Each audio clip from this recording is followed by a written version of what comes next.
Hi எல்லாருக்கும் வணக்கம் and welcome to voice of Kanaka. Vetalam Vikramadithan கிட்ட சொல்கிற புதிர்கதைகளை தான் தொடர்ந்து பார்த்துக்கிட்டு இருக்கோம். வாங்க இப்போ கதைக்குள்ளே போகலாம். விக்ரமாதித்தனும் தன்னுடைய முயற்சியை கொஞ்சமும் கைவிடாமல் மறுபடியும் முருங்கை மரத்துக்கு போய் அங்கேருந்து வேதாளத்தை தூக்கி தன்னுடைய தோல் மேலே போட்டுக்கிட்டு நடந்தான். அப்போ வேதாளம் ஒரு சுவாரஸ்யமான கதையை விக்ரமாதித்தன் கிட்ட சொல்ல ஆரம்பிச்சுது. இமயமலை சாரல்ல ஸ்வர்ணபுரி அப்படின்னு ஒரு நகரம் இருந்தது. ஒரு சமயம் அந்த ஊர்ல வித்யாதரர்களுக்கு அரசனான ஜிமுதகேது ஆண்டு வந்தான். அவனுடைய அரண்மனை தோட்டத்துல பரம்பரை சொத்தான கற்பக விருட்சம் ஒன்று இருந்தது.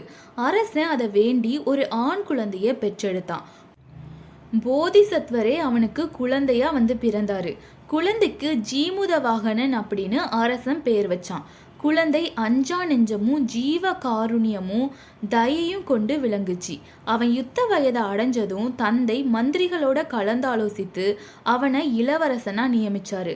இளவரச பட்டாபிஷேகம் முடிஞ்சதும் தந்தையினுடைய மந்திரிகள் அவன்கிட்ட வந்து, ராஜகுமாரா, நாம விரும்புறதையெல்லாம் அழிக்கிற இந்த கற்பக விருட்சத்தை நீங்க தொடர்ந்து வழிபட்டு வரணும். அது நம்ம கிட்ட இருக்கிற வரைக்கும் மற்ற எதிரிகள் நம்ம கிட்ட நெருங்க மாட்டாங்க. ஏன் இந்திரனால கூட நம்மள அசைக்க முடியாது அப்படின்னு சொன்னாங்க. இதை கேட்ட ஜீமுத வாகனன், ஐயோ, இவ்வளவு அருமையான தெய்வலோக மரத்தை வச்சிருந்தும் நம்முடைய முன்னோர்கள் அதனால எந்த பலனையும் பெறல. சிலர் செல்வத்தை மட்டும் விரும்பி பெற்றுக்கொண்டாங்க. இதன் அருமையை அவர்கள் அறியாமலேயே பால்படுத்தி விட்டாங்க. சரி, நான் இதை வேறு விதமா பயன்படுத்தி கொள்வேன் அப்படின்னு தனக்குள்ளேயே யோசித்து கொண்டான். இந்த முடிவை எடுத்த உடனேயே அவன் தந்தையிடம் போய் மிகுந்த அடக்கமாக நடந்து அவருடைய தயையும் பெற்றான். பிறகு அவரோட தனித்து உட்கார்ந்திருக்கும் போது அவனுடைய தந்தையை பார்த்து, அப்பா, இவ்வளவு சிறப்பு வாய்ந்த கற்பக விருட்சத்தை கொண்டு நாம என்ன பயன் பெற்றிருக்கோம்? அது என்னுடையது அப்படின்னு கருதி வந்த நம்முடைய முன்னோர்கள் எங்க? நீங்க அனுமதி தந்தா இந்த கற்பக விருட்சத்தை கொண்டு எல்லாருக்கும் பயன் கொடுக்க செய்யலாம் அப்படின்னு கேட்டுக்கிட்டான். அப்படியே செய் அப்படின்னு தந்தையும் அனுமதி அளிச்சாரு. உடனே ஜீமுதவாகனும் தோட்டத்துக்கு போய் கற்பக விருட்சத்தை வணங்கி, என்னுடைய முன்னோர்கள் விரும்பியதையெல்லாம் நீ கொடுத்து வந்திருக்க, இப்போ நான் வேண்டுற ஒரு விருப்பத்தையும் பூர்த்தி செய்யணும். இந்த உலகத்தையே பஞ்சத்துல இருந்தோ ஏழ்மையில இருந்தோ விடுவிக்கணும். எனக்கு இந்த உதவி செஞ்சா போதும். அதனால இந்த இடத்தை விட்டு கிளம்பி உலகம் முழுவதுக்கும் சம்பத்தை அழித்து விடு அப்படின்னு ஜீமுத வாகனன் தன்னுடைய கைகளை கூப்பி மரத்தை வேண்டிக்கிட்டான். அப்போ, நீ என்ன விடுதலை செய்ததால நான் இங்க இருந்து போறேன் அப்படின்னு மரத்துல இருந்து ஒரு சத்தம் வந்தது. அந்த சமயம் கற்பக விருட்சம் ஆகாயத்துல பறந்து சென்று பணத்தை வரிசித்து விட்டு மறைந்தது. அந்த கனக வருஷத்தால பூமியில ஏழை என்பவனே இல்லாம போனான். இதனால ஜீமுதவாகனுடைய புகழும் ஜீவ காருண்யமும் உலகத்துக்கும் பரவி இருந்தது. இதை பார்த்து அவனுடைய எதிரிகள் பொறாமையால வருந்தினாங்க. கற்பக விருட்சம் இல்லாததால இப்போ அவனையும் அவனுடைய தந்தையும் சுலபமா வெற்றி பெறலாம் அப்படின்னு அவங்க தீர்மானித்தாங்க. அதனால அவங்க எல்லாரும் ஒன்று கோடி யோசித்து பெரும்படையை திரட்டி ஜீமுதவாகனையும் அவனுடைய தந்தையும் நாட்டை விட்டு துரத்திவிட முடிவு செய்து திட்டம் வகுத்தாங்க. இதை அறிந்து கொண்ட ஜீமுதவாகனும் தன்னுடைய தந்தை கிட்ட போய், அப்பா, நீங்க கையில ஆயுதத்தை எடுத்தா உங்களுக்கு எதிராக நின்று போரிட யாருக்கு சக்தி இருக்கு? ஆனாலும் அழிந்து போகக்கூடிய இந்த உடலை காப்பாற்றுவதற்காக உற்றார் உறவினரை கொன்னு நாட்டை ஆள வேணும் அப்படின்னு என்ன இருக்குப்பா? இந்த அரசுரிமையால நமக்கு என்ன பயன்? அதனால நாம இதை விட்டுட்டு வேற எங்கேயாவது போய் நன்மை கொடுக்கக்கூடிய புண்ணிய காரியங்களை செய்வோம். மண்ணாசை கொண்ட அவங்களே நாட்டை ஆளட்டும் அப்படின்னு சொன்னான். இதை கேட்ட அவனுடைய தந்தையான ஜீமுதகேதுவும், குழந்தாய், உனக்காக நான் இந்த ராஜ்யத்தை காப்பாற்றி வர்றேன். ஜீவ காருண்யத்தால நீயே இதை வேண்டாம் அப்படின்னு உதறி தள்ளினா கிழவனான எனக்கு அதை பற்றி என்ன அப்படின்னு சொன்னான். தந்தையும் ஒப்புக்கொண்டபடியால ஜீமுதவாகனன் தாய் தந்தையரை கூட்டிக்கிட்டு நாட்டை துறந்து வெளியில போனான். மலைய பர்வதத்துக்கு போய் அங்க சந்தன மரங்கள் நிறைந்த மலைச்சாரல்ல ஒரு நீரோடைக்கு பக்கத்துல பர்ணச்சாலை அமைத்து கொண்டு அதுல தன்னுடைய தாய் தந்தையருக்கு பணிவிடை செய்து காலத்தை கழித்து வந்தான். அங்க இருக்கும்போது அந்த மலையில வாழ்ந்த சித்தர்களுடைய அரசனான விச்வாசுவின் குமாரனான மித்ரவாசுவோட தோழமை கொண்டான். ஒரு நாள் ஜீமுத வாகனன் சுற்றி தெரியும் போது அங்க ஒரு தோட்டத்துல இருந்து கௌரியின் தேவியின் கோயிலுக்குள்ள நுழைந்து வழிபட்டு வர்றதுக்காக போனான். அங்க மலைமகளை மகிழ்விப்பதற்காக தன்னுடைய தோழிகளோட அழகிய பெண் ஒருத்தி வீணை வாசித்து கொண்டிருந்தா. ஜீமுத வாகனன் அவள் எழில கண்ட உடனே அவன் கண் வழியாக உள்ள நுழைந்து அவன் இதயத்தை அவள் அபகரித்து கொண்டா. அவனை கண்ட அந்த பெண்ணும் அவன் மையல்ல சிக்கி தன்னை மறந்தா. வீணாகானமும் நின்னது. ஜீமுதவாகனன் அங்கிருந்த அவளுடைய தோழி ஒருத்திக்கிட்ட அவள் யார், அவளுடைய பெயர் என்ன அப்படின்னு கேட்டான். இதை கேட்ட அந்த தோழியும், இவள் மன்னர்களின் மன்னனான விச்வாசுவின் குமாரி, மலையவதி அப்படிங்கிறது இவளுடைய பெயர், மித்ரவாசுவினுடைய சகோதரி அப்படின்னு சொன்னான். இதை சொல்லிவிட்டு அவள் ஜீமுதவாகனோட வந்திருந்த முனிவர் குமாரன் கிட்ட அவனை பத்தி விசாரிச்சு கேட்டுக்கிட்டா. பிறகு சிரித்து கொண்டே மலையவதி கிட்ட, தோழி, இங்க வந்திருக்கும் வித்தியாதாரர்களின் ராஜகுமாரனை நாம வரவேற்க வேண்டாமா? உலகமே விரும்பி உபசரிக்கக்கூடிய பெருமை வாய்ந்தவராயிற்றே அப்படின்னு சொன்னான். இத கேட்ட மலையவதி வாய் பேசல. வெக்கத்தால அவ தலைய கவிழ்ந்து கொண்டா. உடனே தோழி, ராஜகுமாரி வெக்கப்படுறா, அதனால உங்களை உபசரிக்க அவளுடைய இடத்துல இருந்து என்ன அனுமதிக்கணும் அப்படின்னு சொல்லி மாலையை கொடுத்து ஜீமுதவாகன உபசரிக்க முற்பட்டா. தனக்கு மாலையை கொடுத்த உடனேயே ஜீமுதவாகனன் அதை கையில எடுத்து ஆசை நிரம்பிய கண்களோட மலையவதியின் கழுத்துல போட்டான். அவளும் அவனை தன்னுடைய கடை கண்ணால பார்த்து கொண்டே அந்த மாலைய அவனுக்கு போட்டா. இப்படி அவங்க ஒருவருக்கொருவர் வாய் பேசாம மாலையிட்டு கொண்டாங்க. அப்போ வேலைக்காரி ஒருத்தி வந்து ராஜகுமாரியின் தாயார் அழைப்பதாக சொல்லவே மலையவதி மிகுந்த தயக்கத்துடனும் வருத்தத்துடனும் அந்த இடத்தை விட்டு புறப்பட வேண்டியதாயிற்று. தன்னுடைய உள்ளத்தை கொள்ளை கொண்டவனிடமிருந்து அந்த பெண்ணால தன்னுடைய பார்வையை எடுக்க முடியல. இரவு நேரத்தை மிகுந்த கஷ்டத்தோட கழித்தா. அவள் உள்ளத்துல கொழுந்து விட்டறிந்த தீயின் புகைப்படலம் அவளுடைய கண்ணை மறைத்தது. கண்ணீர் ஆறாக பெருகியது. ஜீமுதவாகனும் அன்றைய இரவை அதே நிலையில தான் கழித்தான். காதலியின் பிரிவால தூக்கம் வரல. படுக்கையில கிடந்து புரண்டான். மறுநாள் காலையிலேயே அவளை பார்க்க வேணும் அப்படிங்கிற ஆசையோட அவன் முனிவன் குமாரனோட கௌரி தேவியின் கோயிலுக்கு கிளம்புனான். கொஞ்ச நேரத்துக்கெல்லாம் மலையவதியும் அங்க வந்தா. அங்க ஒரு மரத்துக்கு பின்புறமா மறைந்து நின்ற ஜீமுதவாகனை அவ பார்க்கல. அதனால அவன் அங்க வரல அப்படின்னு நினைச்சா. கண்கள்ல நீர் தழும்ப, தேவி, உன்னை நான் வேண்டிக் கொண்டு இந்த ஜென்மத்துல ஜீமுதவாகன கணவனா அடைய முடியல, அடுத்த ஜென்மத்திலேயாவது அந்த பாக்கியம் எனக்கு கிடைக்கட்டும் அப்படின்னு வேண்டிக்கிட்டா. பிறகு கோவில் எதிரில் இருந்த அசோக மரக்கிளையில தன்னுடைய புடவை தலைப்பால சுருக்கிட்டு அதை கொண்டு உயிர் விட தீர்மானித்தா. அதை நிறைவேற்றுவதற்காக அவள் தன்னுடைய கழுத்துல மாட்டி கொண்டிருக்கும் போது, குழந்தாய், அவசரப்பட்டு எதையும் செய்யாதே, சக்கரவர்த்தியாக போகும் வித்தியாதார ராஜகுமாரனான ஜீமுதவாகனே உன்னை மணப்பான், கவலைப்படாதே அப்படின்னு தேவி அசரரியாக சொன்னான். உடனே ஜீமுதவாகனும் அவளுடைய பக்கத்துல வந்து அன்பும் ஆசையும் ததும்பு வார்த்தைகளை சொல்லி தன்னுடைய கையாலேயே அவளுடைய கழுத்துல இருந்த சுருக்க அவள்தான். அதே சமயம் தோழி ஒருத்தி அங்க வந்தா. மலையவதி கிட்ட, தோழி, நீ பெரிய அதிர்ஷ்டசாலி. ராஜகுமாரர் மித்ரவசு தன்னுடைய தந்தை கிட்ட, அப்பா, உலகத்துக்கே கற்பக விருட்சத்தை அளித்த புண்ணியவானான வித்தியாதார குமாரர் ஜீமுதவாகனன் நம்முடைய விருந்தாளியாக இங்கே வந்திருக்கிறார். உலகமே புகழ்ந்து வணங்கக்கூடிய அவரை நாம் தக்கபடி உபசரிக்க வேண்டாமா? அவருக்கு சமமான வேறு வரனும் கிடைப்பது அரிது. அதனால நம்ம கன்னியா ரத்தினமான மலையவதிய அவருக்கு திருமணம் செய்து வைத்து உபசரிக்கலாம் அப்படின்னு சொன்னான். அதுக்கு அரசரும் சம்மதித்து விட்டார்.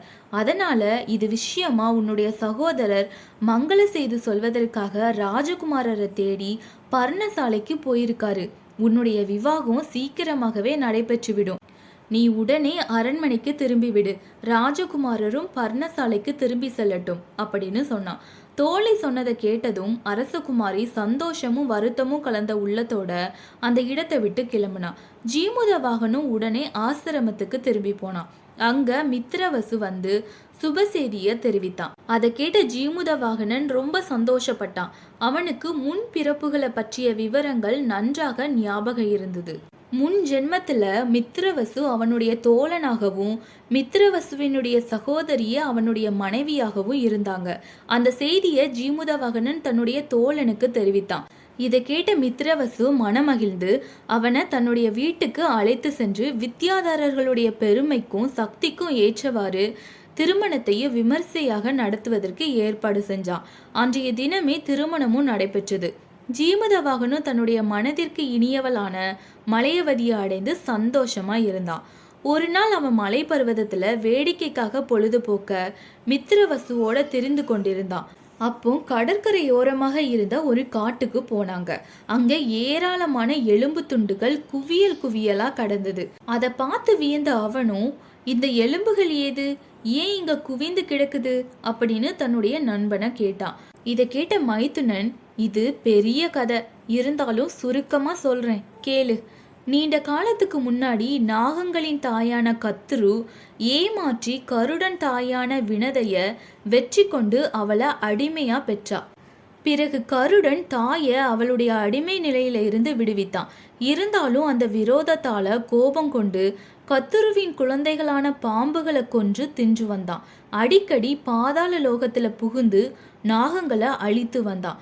இப்படி ஒரேடியாக பாம்பின் குலமே அழிந்து வருவதை கண்டு பயந்து நாகராஜாவான வாசுகி தன்னுடைய குலத்தை காப்பாற்ற நினைத்து கருடன் கிட்ட, மகாராஜனே, இப்படி ஒரேடியாக நாகங்களை அழிச்சா உங்களுக்கு என்ன லாபம்? தினந்தோறும் உங்க ஆகாரத்துக்காக தென்கடலுக்கு ஒரு நாகத்தை நான் அனுப்பி வைக்கிறேன். நீங்க பாதாள லோகத்துக்குள்ள நுழையாம இருக்க வேண்டும் அப்படின்னு வேண்டிக் கொண்டான். அப்படி நாகராஜன் தினந்தோறும் அனுப்புற பாம்புகளின் எலும்புகளே இங்க குவிந்து கிடக்கிறது அப்படின்னு மித்திரவசு கூறிய கதையை கேட்ட உடனேயே வீரத்துடனும் கருணையும் கொண்ட ஜீமுதவாகனினுடைய உள்ளம் வருத்தத்தால கரைந்தது. பயங்கொல்லி போல எதிரிக்கு தினந்தோறும் தன்னுடைய பிரஜைகள்ல ஒருவனை தன்னுடைய கையாலேயே பலியாக அழிக்கும் நாகராஜனின் நிலை வருந்தக்கூடியதுதான். தன்னுடைய குலத்தையே அழித்து விடுமாறு கருடனை கேட்டுக்கொள்ளும் அளவிற்கு அவன் ஆண்மையை இழந்து விட்டானா? நாகமங்கையர் ஓயாமல் அழுங்குரலை கேட்டு அவனுடைய மனம் கலங்கவில்லையா? ஆட்சியப முனிவரின் புத்திரனும் வீரனும் விஷ்ணுவிற்கு வாகனமுமா இருந்த தெய்வீகம் அடைந்தவனுமான கருடன் இந்த கொடூரத்தை செய்கிறான் அப்படிங்கிறத நினைக்கும் போது மாயையின் தோற்றம் எவ்வளவு ஆழமா இருக்குது அப்படிங்கிறது தெரியுது. அப்படி வெளிப்படையாக தன்னுடைய மைத்துனனிடம் சொன்ன அந்த மகானான ஜீமுதவாகன் தன்னுடைய மனதிற்குள்ளாக ஒரு அபிப்பிராயத்தை கொண்டான். என்னுடைய உடலை தியாகம் செஞ்சு ஒரு நாகத்தையாவது அந்த கருடன் கிட்ட இருந்து மீட்டு உயிரளிக்கிற வாய்ப்பு எனக்கு கிட்டாதா? இப்படி அவன் தன்னுடைய மனதில் யோசித்து கொண்டிருக்கும் போது வாசர் காப்பாளன் ஒருத்தன் அவங்கள அழைத்து போக வந்தான். முதல்ல நீ போ, நான் பின்னாடியே வர்றேன் அப்படின்னு சொல்லி தன்னுடைய மைத்துனனை அனுப்பி வச்சான். தனியா இருந்த அவன் தன்னுடைய எண்ணத்தை எப்படி நிறைவேற்றலாம் அப்படின்னு யோசித்தவாறே அங்க இங்கன்னு குறுக்கு நெருக்குமா திரிந்து கொண்டிருந்தான். அப்ப தூரத்துல யாரோ பரிதாபமா அழுவது கேட்டது. அது என்ன அப்படிங்கிறத அறிந்து கொள்வதற்காக மேலே நடந்து சென்று பார்க்கும்போது உயரமான பாறைக்கு பக்கத்துல அழகான இளைஞன் ஒருத்தன் வருத்தமே உருவாக நின்று கொண்டிருந்தான். அந்த இளைஞனை பிரிய மனசு இல்லாம அழுது கொண்டிருந்த கிழவி ஒருத்திய திரும்பி போகுமாறு அந்த இளைஞன் தேற்றி வற்புறுத்தி கூறிக்கொண்டிருந்தான். மறைஞ்சிருந்தபடியே இதை கேட்ட ஜீமுதவாகனுக்கு சோகத்தால உள்ளம் உருகியது. சோகம் தாங்காம அந்த கிழவி தன் உள்ளம் வெடித்து விடும் போல இளைஞனை பார்த்து அழுதா. அப்பா சங்கசூடா, நான் எவ்வளவு கஷ்டப்பட்டு உன்னை பெற்றெடுத்தேன். ஐயோ, குடும்பத்துக்கு ஒரே குழந்தையாயிற்றே நீ. உன்னை நான் எப்போது மறுபடியும் பார்ப்பேன். சந்திர பிம்பம் போன்ற உன்னுடைய முகத்தை பார்க்காம உன்னுடைய தந்தை மன உடைந்து விடுவாரே. தள்ளாத வயதுல அதற்கு பிறகு எப்படி உயிர் வாழ்வாரு? சூரிய ஒளி உமேல பட்டாலே பொறுக்காத நீ கருடன் உன்னை உயிரோட கொத்தி திங்கும்போது அதை நீ எப்படி பொறுப்ப? நாகராஜனுக்கு எத்தனையோ பேர் இருக்க, அவன் உன்னை தேர்ந்தெடுத்த விதியை நான் என்ன சொல்வது அப்படின்னு புலம்பிக் கொண்டிருக்கும் போது மகன் தாயை பார்த்து, அம்மா, ஏற்கனவே நான் நொந்து போயிருக்கேன், நீ ஏன் இன்னும் அதை கிளற?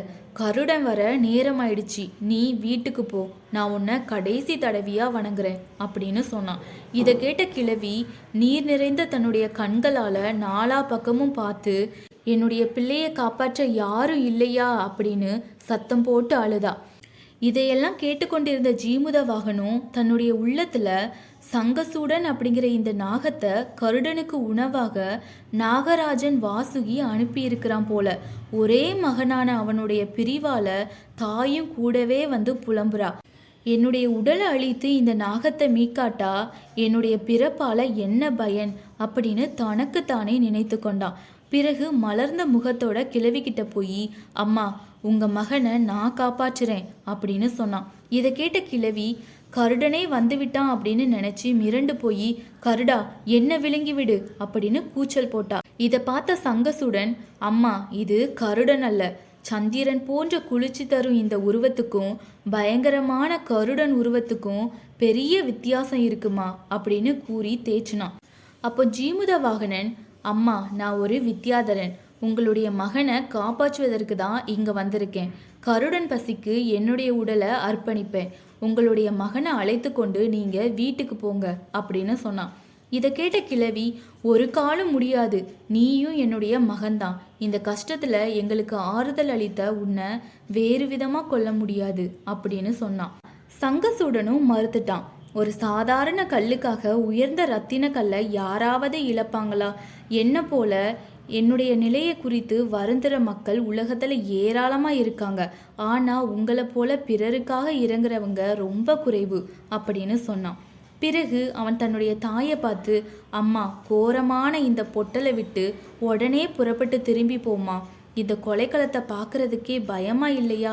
நான் கடற்கரைக்கு போய் கோகர்ண சுவாமியை தொழுது விட்டு கருடன் வருவதுக்குள்ள திரும்பி வந்து விடுறேன் அப்படின்னு சொல்லி அவளை வணங்கி விட்டு கடற்கரைக்கு போனான். அழுது கொண்டே கிழவியும் அங்கே இருந்து போனான். ஜீமுத வாகனன் கடற்கரையில இருந்து சங்கசுடன் திரும்பி வருவதுக்குள்ள கருடன் வந்துவிடாதா அப்படின்னு அங்கேயே காத்திருந்தான். அப்போ பெரும் புயல் அடிப்பது போல மரங்கள் ஆடி அலையுண்டு நிற்க கருடன் அங்க வந்து சேர்ந்தது. பாறையில இருந்த மகாவீரனை மூக்கால கொத்தி தூக்கி போனது. அவனை சாப்பிடுவதற்காக மலைப்பர்வதத்தின் உச்சிக்கு தூக்கி செல்லும் போது அவன் தலையில இருந்த சிரோரத்தினமான மணிமாலை பிய்ந்தது. பூமியில ரத்தம் சிந்தியது. மலை உச்சியை அடைந்து கருடன் அவனை கொத்தி சாப்பிடும்போது ஜீமுத வாகனன், இதே போல ஒவ்வொரு பிறவியிலும் என்னுடைய உடல் உபயோகப்படட்டும், பிறருக்கு உபயோகப்படாத நிலையில இருந்தா ஸ்வர்க்க பதவியும் எனக்கு வேண்டாம் அப்படின்னு வேண்டிக்கிட்டான். இதுக்குள்ள அவன் தலையில இருந்து பிஞ்ச மணிமாலை இரத்த துளிகளோட மலையவதி முன்னால வந்து விழுந்தது. அதை பார்த்த உடனேயே அவ தன்னுடைய கணவனுடையது அப்படிங்கிறத உணர்ந்து கொண்டா. நீர் நிறைந்த கண்களோட அவ அதை தன்னுடைய மாமனார் மாமியார் கிட்ட காண்பித்தா.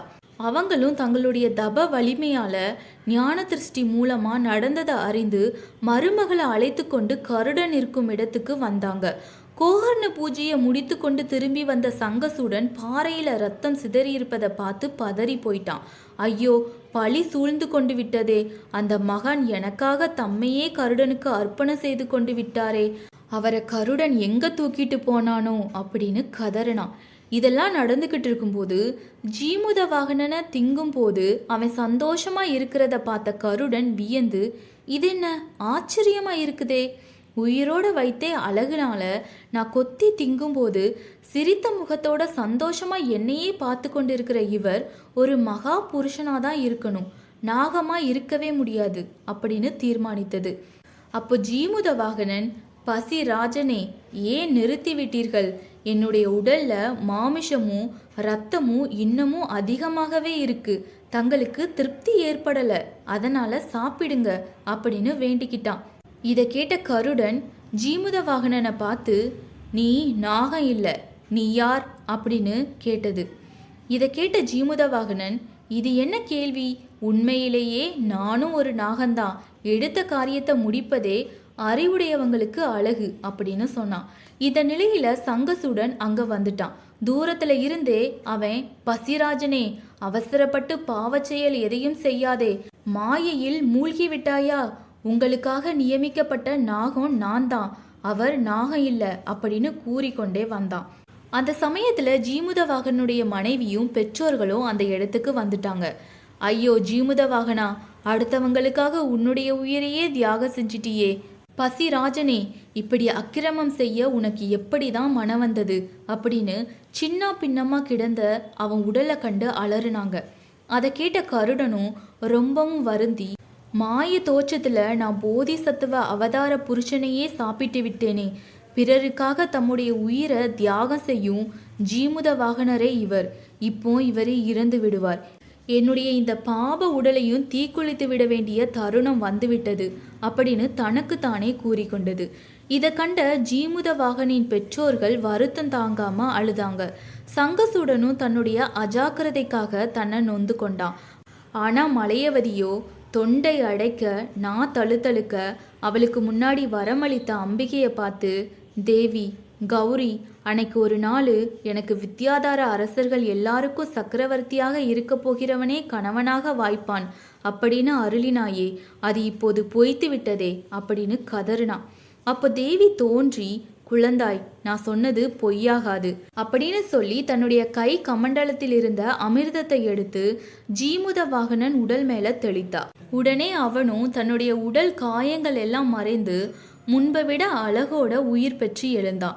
தேவி அவனை பார்த்து, குழந்தாய், நீ உன்னுடைய உடலை தியாகம் செய்வதை கண்டு நான் மனமகிழ்ந்தேன், அதனால இப்பமே என்னுடைய கையால உன்னை வித்யாதரர்களுக்கு சக்கரவர்த்தியாக அபிஷேகம் செய்கிறேன் அப்படின்னு சொல்லி அவளுடைய கையில இருந்த கமண்டலத்துல இருந்த நீரை அவன் மேல தெளித்து விட்டு மறைந்தா. உடனே வானத்துல இருந்து மலர் மாறி போல பொழிந்தது. பிறகு ஜீமுத வாகனனை கருடன் வணங்கி, சக்கரவர்த்தியே, உங்களுடைய ஜீவ காருண்யத்தையும் ஈடு இணையற்ற உங்களுடைய தியாகத்தையும் கண்டு நான் பெரிதும் மகிழ்ந்தேன். இந்த கடுஞ்செயல் உலகத்தையும் ஆச்சரியத்தில் ஆழ்த்திவிட்டது, அதனால எனக்கு உத்தரவு கொடுங்கள், வேண்டிய வரத்தை கேளுங்கள் அப்படின்னு சொல்லுச்சு. இதை கேட்ட ஜீமுத வாகனனும் கருடன் கிட்ட, நீங்க பச்சாதாபப்பட்டு நாகத்தை கொன்று திங்கிறத இன்னையில இருந்து விட்டுவிடணும். இதுக்கு முன்னாடி நீங்க சாப்பிட்ட நாகங்களினுடைய எலும்புகள் மலை போல குவிந்து கிடக்குது, அவங்க எல்லாரும் பிழைத்து எழுந்திருக்க வேண்டும் அப்படின்னு வேண்டிக்கிட்டான்.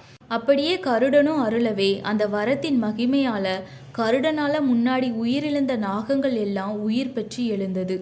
கௌரியின் அருளால ஜீமுத வாகனன் கதையை கேட்ட வித்யாதார மன்னர்கள் எல்லாரும் ஓடி வந்து அவனை அடிபணிந்து வணங்கினாங்க.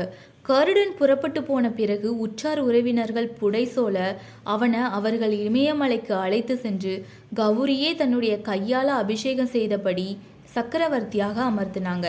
இப்படி ஆச்சரியமான கதையை சொல்லி முடித்த வேதாளம் விக்ரமாதித்த மகாராஜனை பார்த்து ஒரு கேள்வியை கேட்டது. சங்கசூடன் ஜீமுத வாகனன் இந்த 2 பேர்ல யார் சிறந்தவன் அப்படின்னு விக்ரமாதித்தன் கிட்ட கேட்டது. இதை கேட்ட விக்ரமாதித்த மகாராஜாவும் தன்னுடைய மௌனத்தை கலைத்து சாந்தமாக பதிலளித்தான். ஜீமுத வாகனன் நடத்தையில அதிசயம் எதுவும் இல்லை. பல ஜென்மங்களாக அவன் அந்த மனப்பக்குவத்தையும் புண்ணியத்தையும் அடைந்திருந்தான். ஆனா சங்கசுடன் தான் உயிர் தப்பிய பிறகும் தனக்கு பதிலாக வேற ஒருத்தனை கொண்டு ஓடிய கருடனை துரத்தி சென்று தன்னையே சாப்பிட வேண்டும் என்று மன்றாடி கேட்டுக்கொண்டான். அதனால அவனே சிறந்தவன் அப்படின்னு பதிலளித்தான். இதை கேட்ட வேதாளம் மறுபடியும் கட்டவிழ்த்து கொண்டு தன்னுடைய இடத்தை அடைந்தது. மகாராஜனும் அதை தேடி கிளம்பினான்.